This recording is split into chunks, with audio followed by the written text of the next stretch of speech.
Your silence is abetting evil. How long are you going to cover for them? Kids play. They play all the time. That doesn't make them criminals. They bullied the veteran's daughter until Mom's Special Forces unit showed up. The suspension letter arrived like a sniper's bullet, swift, precise, and devastating. Zero tolerance for violence. Principal Morrison had written, dismissing the bruises on 8-year-old Lily Chen's knuckles that told a different story entirely. But when Captain Sarah Chen read that her daughter had been expelled for fighting, while 3 6th-grade boys walked away with warnings, she knew the battlefield had shifted from foreign mountains to American schoolyards. Lily sat at the kitchen table, her small frame drowning in her father's old army sweatshirt, tears streaming down cheeks that bore the faint marks of playground cruelty. They said Daddy was a baby killer, Mama. They said soldiers like him deserved to die. The words hit Sarah like shrapnel, each syllable a reminder that her husband's sacrifice in Afghanistan meant nothing to children who'd never known the cost of freedom. What happened next would prove that some battles follow you home, that a mother's love has no rules of engagement, and that 12 Special Forces operators don't forget their fallen brother's family. Roosevelt Elementary School dominated the suburban landscape of Fort Carson, Colorado, where military families mixed uneasily with civilian communities that had grown rich from defense contracts while remaining distant from the human cost of war.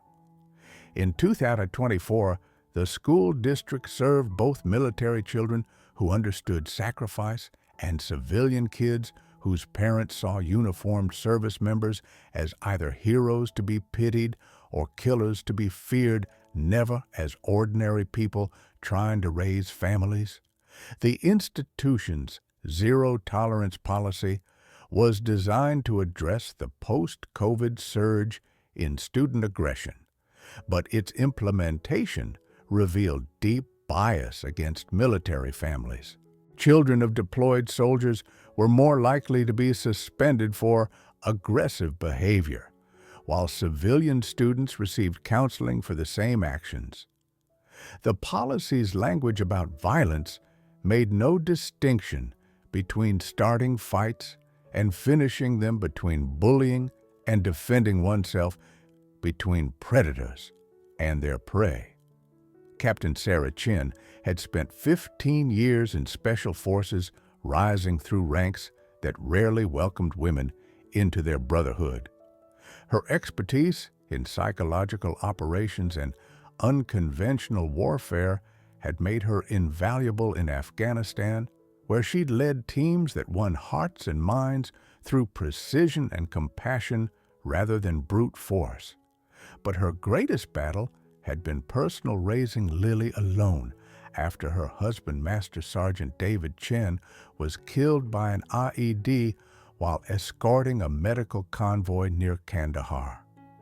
David's death had shattered their small family, but also revealed the strength of military bonds that extended far beyond active duty.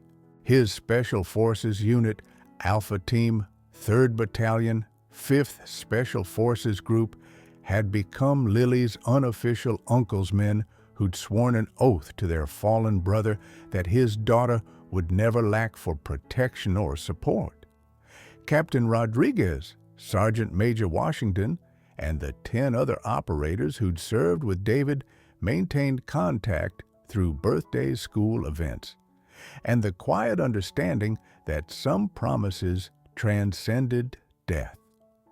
8-year-old Lily carried her father's courage and her mother's intelligence in a package that made her irresistible to bullies who sensed both strength and vulnerability. Her academic excellence, reading at high school level, excelling in mathematics, speaking 3 languages, marked her as different in a school system that valued conformity over achievement. Her military bearing learned from parents who believed discipline and respect were fundamental values, made her an easy target for children raised to view authority as oppression. The bullying had been systematic and cruel, led by 3 sixth-grade boys whose parents held influential positions in the civilian community. Tyler Morrison, son of the school board, President Jake Patterson, whose father owned the largest defense contracting firm in the region, and Marcus Webb, whose mother was the district superintendent, had formed an alliance that terrorized military children while remaining protected by their family's political connections. Their campaign against Lily was psychological warfare refined by middle school cruelty. They'd researched her father's death online, found news articles about the IED attack, and weaponized her grief with precision that would have impressed enemy interrogators. "Your daddy got blown up because he was stupid," they'd whispered during class transitions. "Military brats don't belong here with real Americans." The attacks were calculated to avoid teacher detection while maximizing emotional damage. The incident that led to Lily's suspension had been inevitable. Cornered in the school bathroom during lunch period, facing 3 boys who'd escalated from verbal to physical assault, she'd finally fought back with techniques her mother had taught her for self-defense. Her response was swift and effective. Tyler Morrison received a broken nose, Jake Patterson suffered a dislocated shoulder, and Marcus Webb ended up with bruises that would remind him for weeks that military children weren't easy victims. But the school's response revealed the true scope of institutional bias. The 3 aggressors were treated as victims, their injuries evidence of Lily's violent tendencies, rather than proof of their own aggression. Their parents' influence transformed them from perpetrators into martyrs of military brutality. While Lily faced expulsion for defending herself against systematic abuse that school officials had ignored for months, Sarah's call to Captain Rodriguez came at 2130 hours Mountain Time, her voice carrying the controlled fury of someone who'd learned to weaponize rage rather than be consumed by it. "Rico, they expelled Lily for fighting back against bullies, the same kids who've been tormenting her about David's death for months. The school won't listen. The parents have connections, and my daughter is being punished for not being a victim." The response was immediate and decisive. "Sarah, we don't abandon our own. David's daughter is our responsibility, and these civilian assholes just declared war on the wrong family. I'm making calls."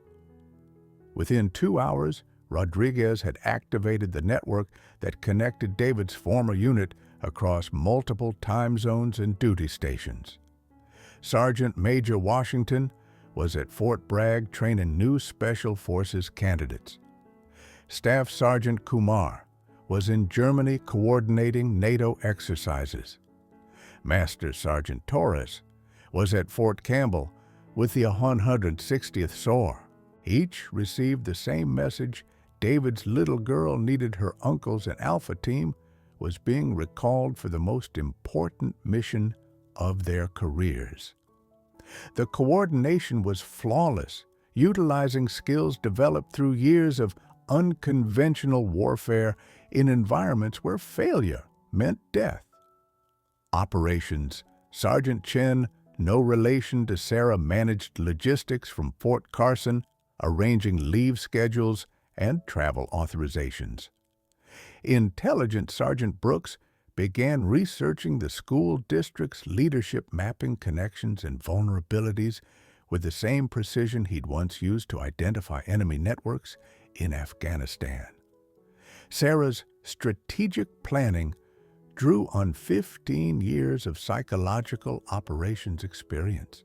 The objective wasn't revenge, but justice, transforming a local education crisis into a teaching moment about military family sacrifice and the true meaning of American values.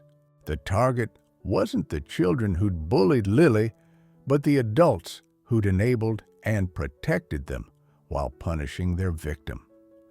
The preparation phase revealed the scope of institutional bias against military families. Brooks's intelligence gathering uncovered a pattern of discrimination that affected dozens of military children throughout the district. Suspension rates for military students were 340% higher than for civilian children, while academic achievements were consistently undervalued in favor of civilian students with lesser qualifications but better political connections. The school board's composition was revealing 7 members, none with military experience, most with financial interests in defense contracts that profited from military deployment while maintaining social distance from military families. Their policies reflected civilian assumptions about military life, viewing discipline as authoritarianism, viewing loyalty as blind obedience, viewing sacrifice as evidence of poor judgment rather than noble character.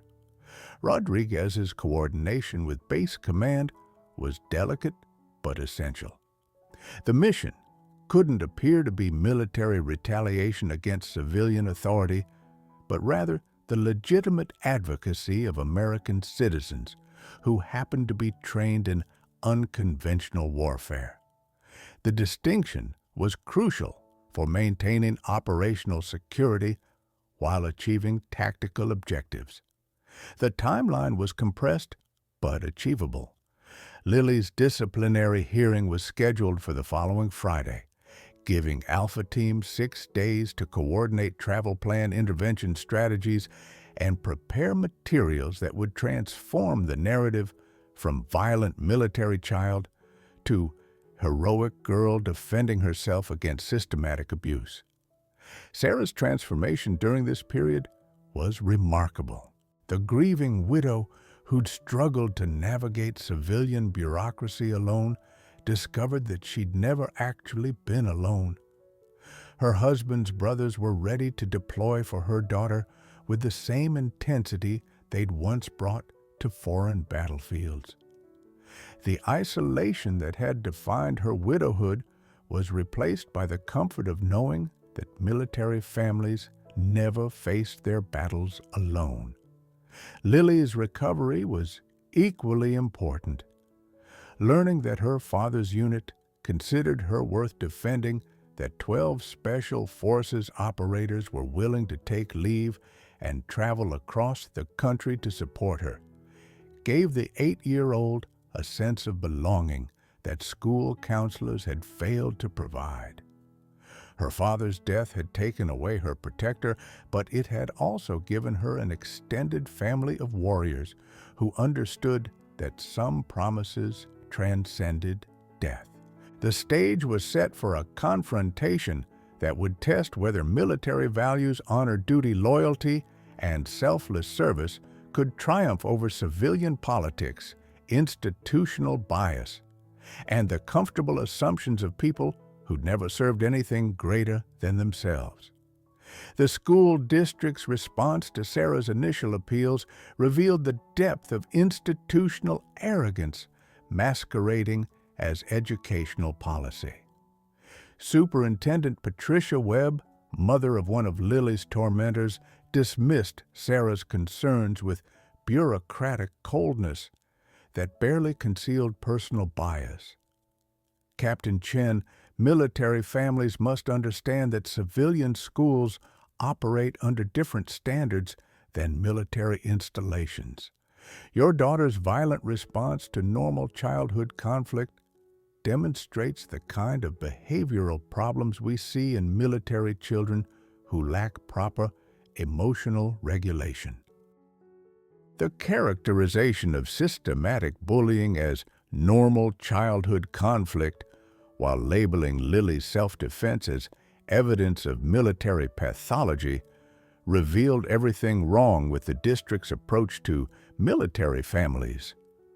Webb's condescending tone suggested that military parents were inherently unfit to raise children in civilized society, their service experience making them more dangerous than heroic. Principal Morrison's position was equally revealing when he defended the three boys' behavior as typical adolescent testing, while maintaining that Lily's response constituted premeditated violence. His reasoning was circular and discriminatory. Military children were inherently more dangerous because of their parents' training, making any physical response disproportionate regardless of provocation or circumstance. The school board's emergency meeting to address Sarah's formal complaint was a masterpiece of procedural manipulation designed to minimize military family input while maximizing civilian authority.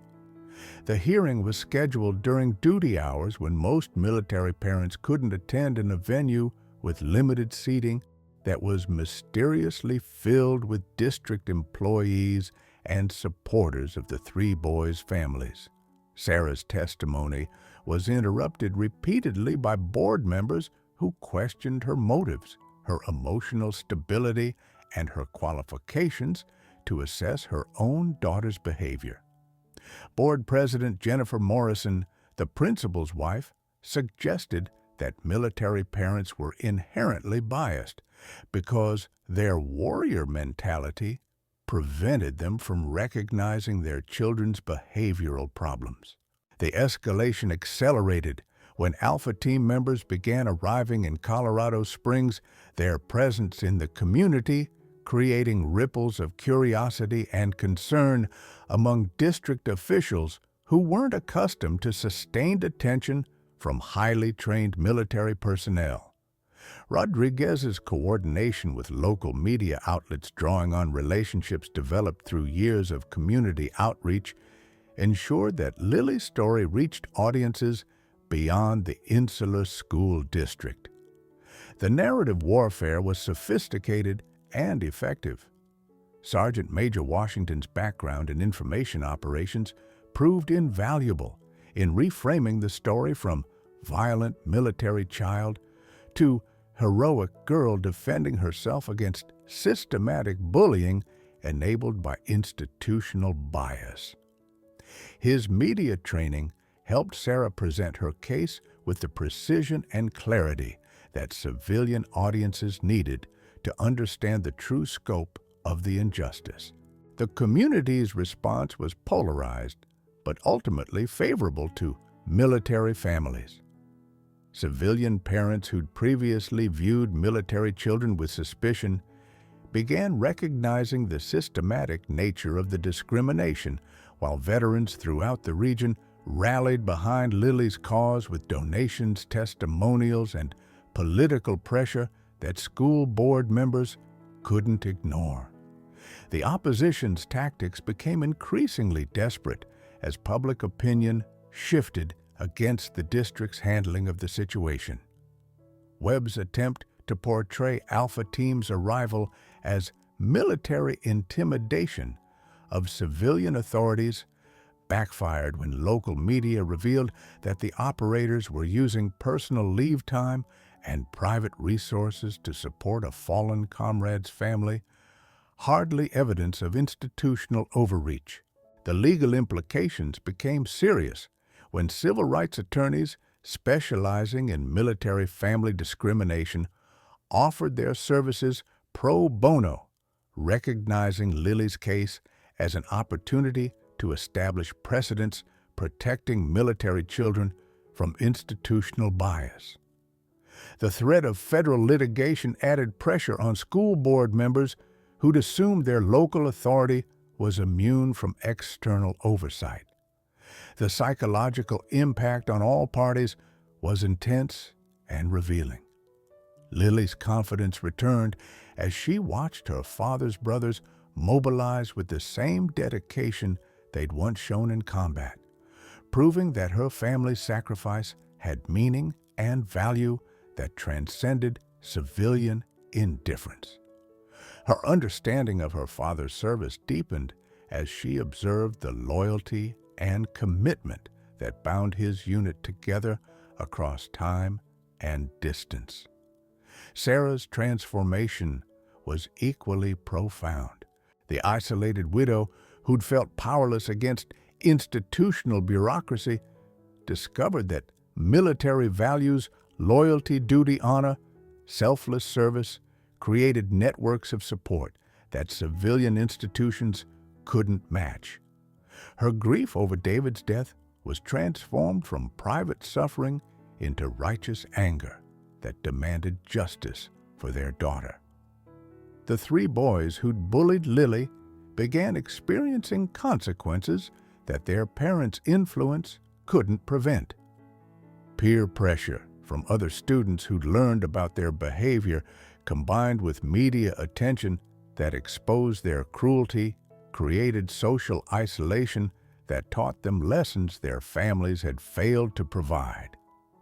Their parents' attempts to protect them from accountability only highlighted their moral failures as both parents and community leaders.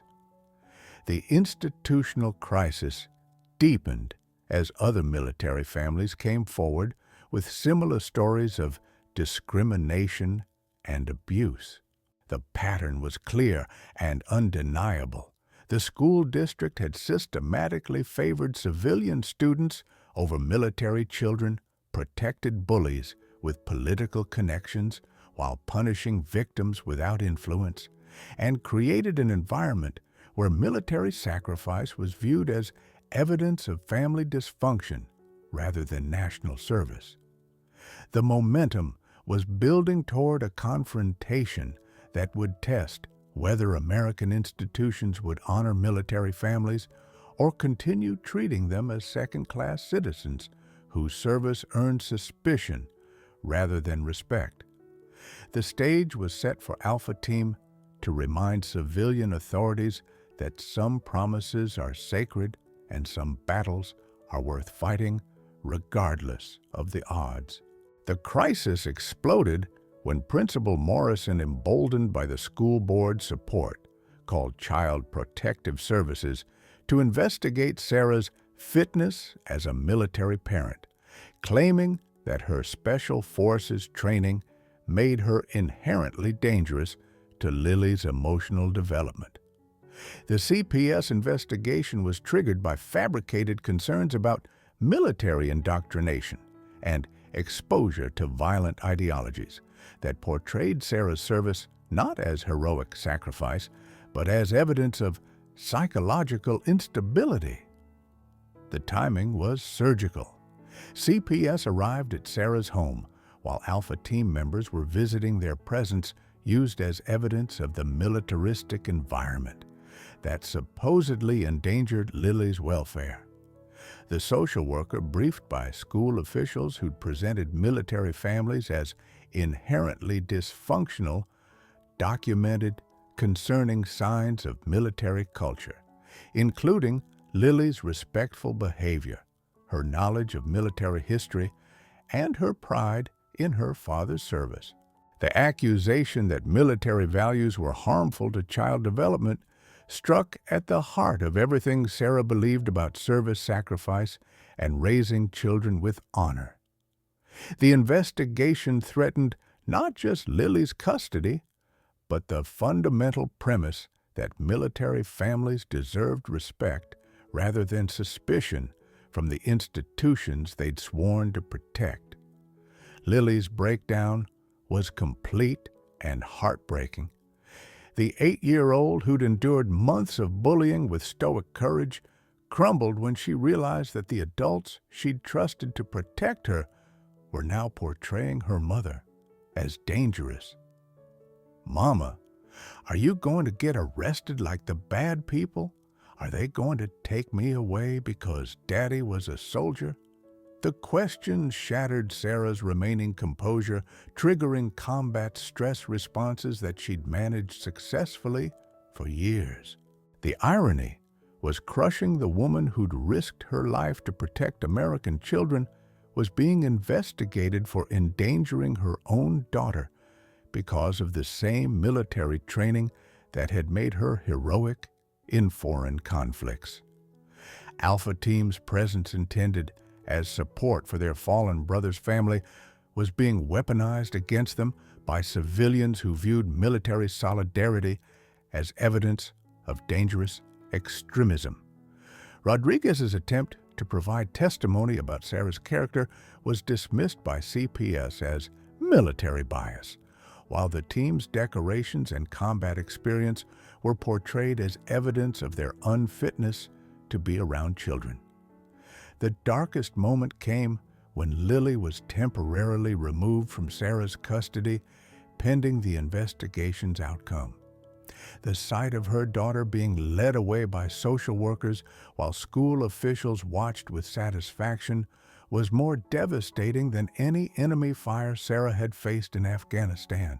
The system she'd fought to defend was destroying her family with the same efficiency she'd once used to destroy enemy targets. The media narrative shifted dramatically as Morrison's camp leaked selective information about the CPS investigation, transforming Sarah from sympathetic military widow into unstable veteran whose extremist associations endanger innocent children. The school district's public relations strategy was sophisticated and effective, using concerns about military culture to justify their discrimination while portraying themselves as protectors of civilian values. The institutional betrayal was complete when base command, pressured by congressional inquiries triggered by Webb's political connections, ordered Alpha Team members to cease their involvement in civilian disputes and return to their duty assignments. The military chain of command designed to avoid political conflicts with civilian authority was being used to abandon one of their own families when they needed support most. Sarah's professional reputation was under attack as whispers about her instability and inappropriate relationships with subordinates began circulating through military channels. The woman whose psychological operations expertise had been crucial to mission success was being portrayed as psychologically unfit for military service, her career facing destruction along with her family. The breaking point arrived when Sarah sat alone in her empty house, surrounded by memories of David and Lily, facing the possibility that her service to country had cost her everything that mattered. The military values that had sustained her through combat were being used against her by civilians who'd never risked anything for their communities, never understood that sacrifice was the price of freedom. The community that had once celebrated military families now watched them with suspicion, wondering if the warriors who'd protected them were actually threats to be contained rather than heroes to be honored. The comfortable narrative of supporting troops was exposed as shallow sentiment that evaporated when military families actually needed support against civilian institutions. But in the darkness of apparent defeat, Sarah remembered something Rodriguez had taught her during their darkest moments in Afghanistan. When the enemy thinks they've won, that's when we show them what special forces really means. The investigation that was supposed to destroy her family had actually revealed the true enemy, not foreign terrorists, but domestic institutions that had forgotten the cost of freedom and the value of those who paid it. The moment of truth was approaching, and Alpha Team had one final mission to complete.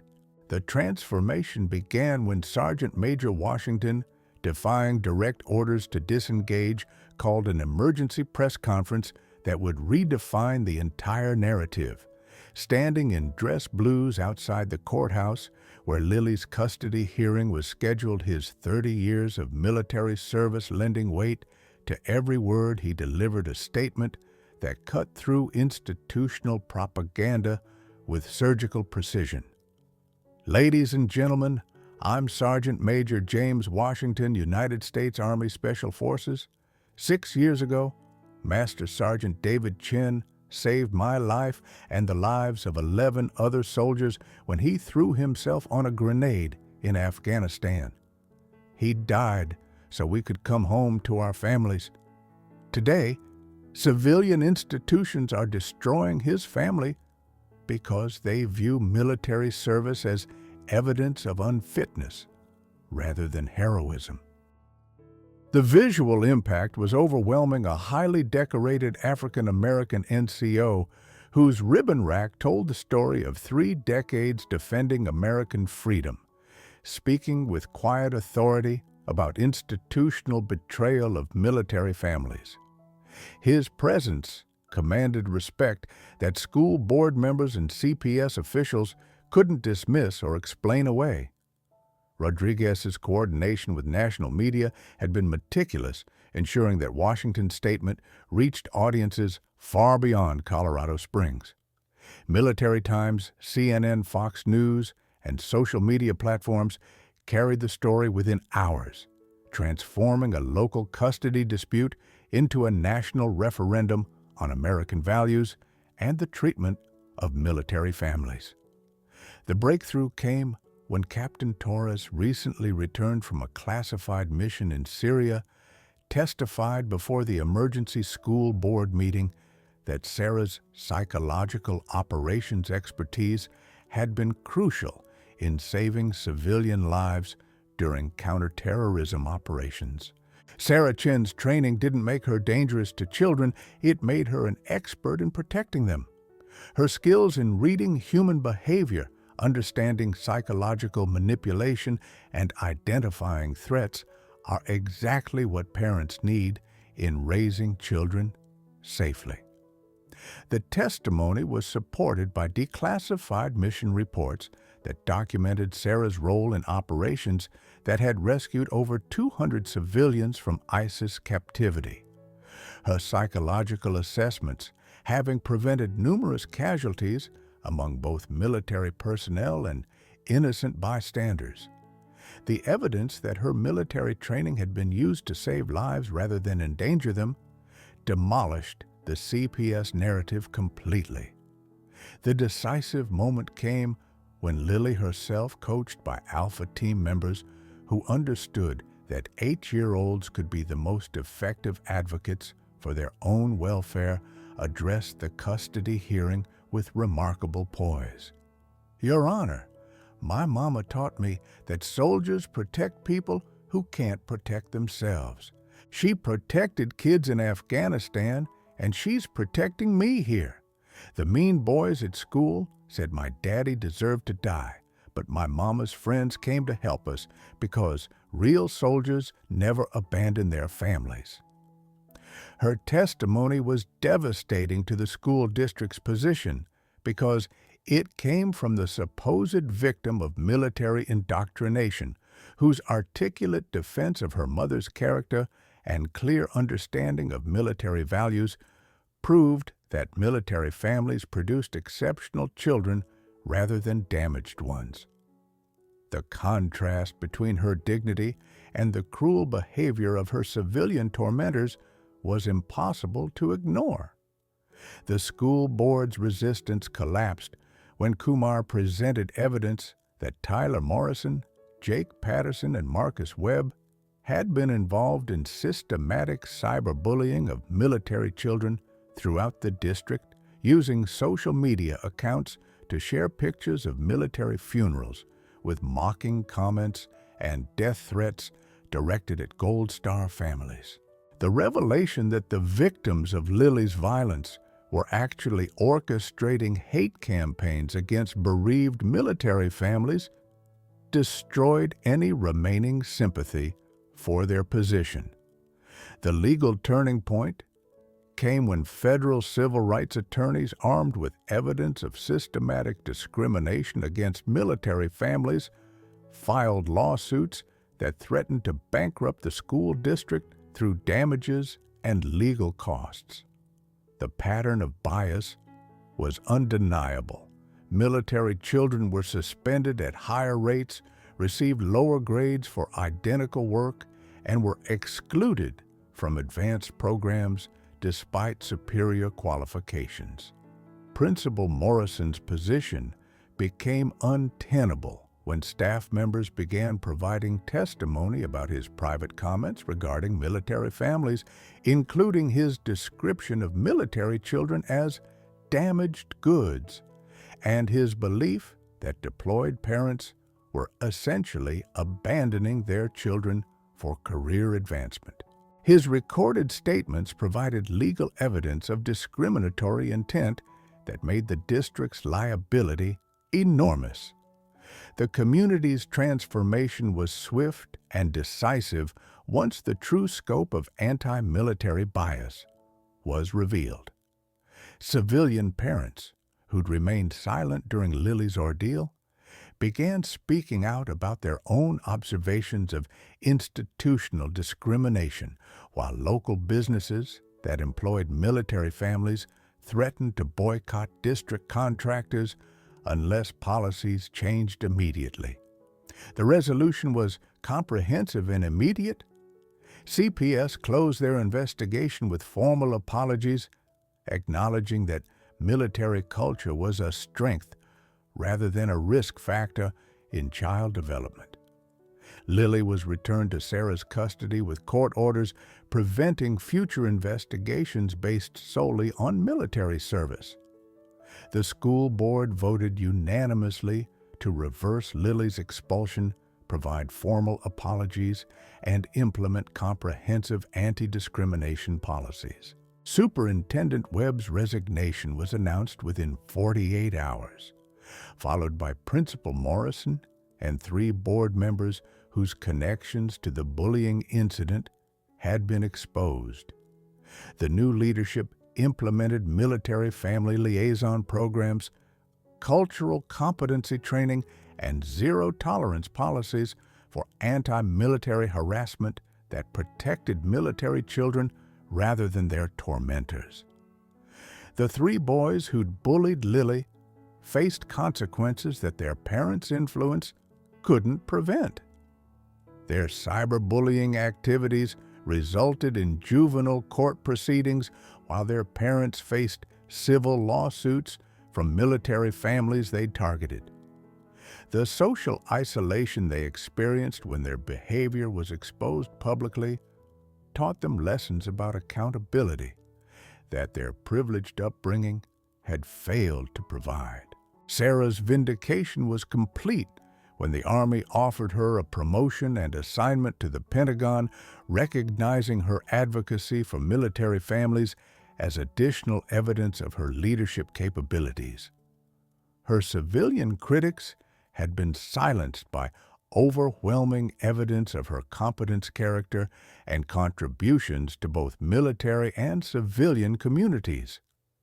Alpha Team's mission was accomplished when they attended Lily's return to school, their dress blues and combat decorations, serving as visual reminders that military families had protectors who wouldn't be intimidated by civilian bureaucracy.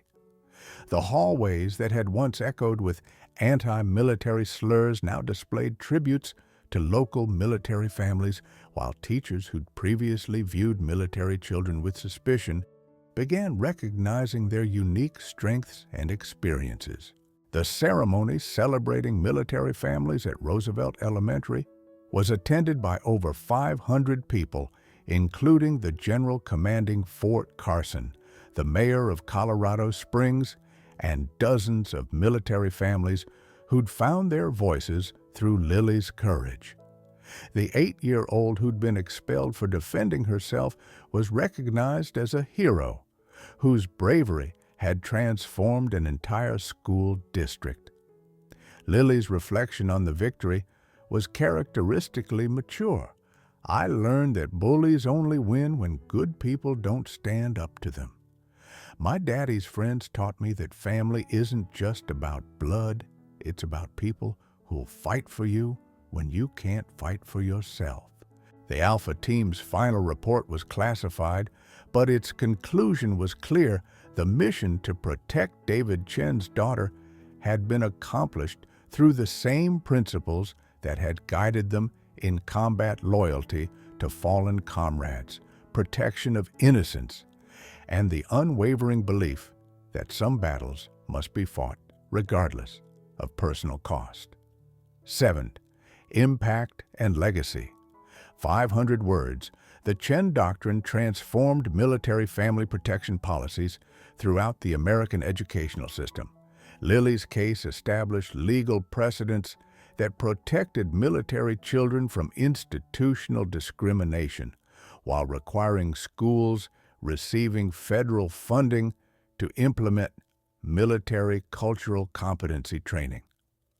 The comprehensive approach to military family advocacy included documentation of systematic bias mobilization of veteran communities, strategic media engagement, and legal action that created sustainable change. The immediate consequences revolutionized Roosevelt Elementary and the broader Colorado Springs school system. The district's military family liaison program became a national model, with dedicated advocates ensuring that military children received appropriate support during deployments, family transitions, and academic challenges. The zero-tolerance anti-harassment policies protected military families while educating civilian students about military service sacrifice and the true meaning of patriotism. Sarah's transformation from isolated widow to national advocate inspired military families across the country to demand better treatment from civilian institutions. Her testimony before congressional committees on military family welfare led to federal legislation requiring cultural competency training for educators working with military children. The Sarah Chen Military Family Protection Act provided resources and legal frameworks that prevented future discrimination while supporting positive integration between military and civilian communities. Alpha Team's intervention demonstrated the enduring power of military brotherhood that extended far beyond active duty service. Their willingness to risk careers and face official censure to protect a fallen comrade's family became a model for veteran advocacy that inspired similar networks throughout the military community. The team's success proved that Special Forces values, loyalty, integrity, and selfless service remained relevant in civilian contexts where military families faced challenges. Lily's development was remarkable as she channeled her traumatic experience into advocacy for other military children facing similar challenges. Her speaking engagements at schools and military installations, her participation in anti-bullying campaigns, and her role as a youth ambassador for military families demonstrated that victims could become leaders when supported by communities that valued their experiences. The educational impact extended throughout American schools as educators learned to recognize military children's unique strengths rather than viewing their experiences as deficits. Military children's resilience, adaptability, leadership skills, and global perspectives were increasingly valued as assets that enriched civilian classrooms rather than problems requiring management. The legal precedents established by Lily's case protected thousands of military families from similar discrimination while creating accountability mechanisms that forced civilian institutions to examine their biases and improve their practices. Federal courts recognized military service as deserving protection from discrimination, establishing military families' civil rights in educational and civilian contexts. The cultural transformation was equally significant as civilian communities began understanding military families as neighbors and contributors rather than foreign elements requiring assimilation. Military children's experiences with diversity, change, and service were recognized as valuable perspectives that strengthened American communities rather than threatening civilian values. The long-term legacy continued expanding as Lily's story reached military families worldwide, demonstrating that individual courage, supported by community action, could overcome institutional discrimination. Her case became required study in military family support programs, educational administration courses, and civil rights law curricula that prepared future leaders to serve diverse communities with understanding and respect. The universal message was profound: military families who sacrifice for their country deserve communities that honor rather than fear their service, and children should never be punished for their parents' heroism.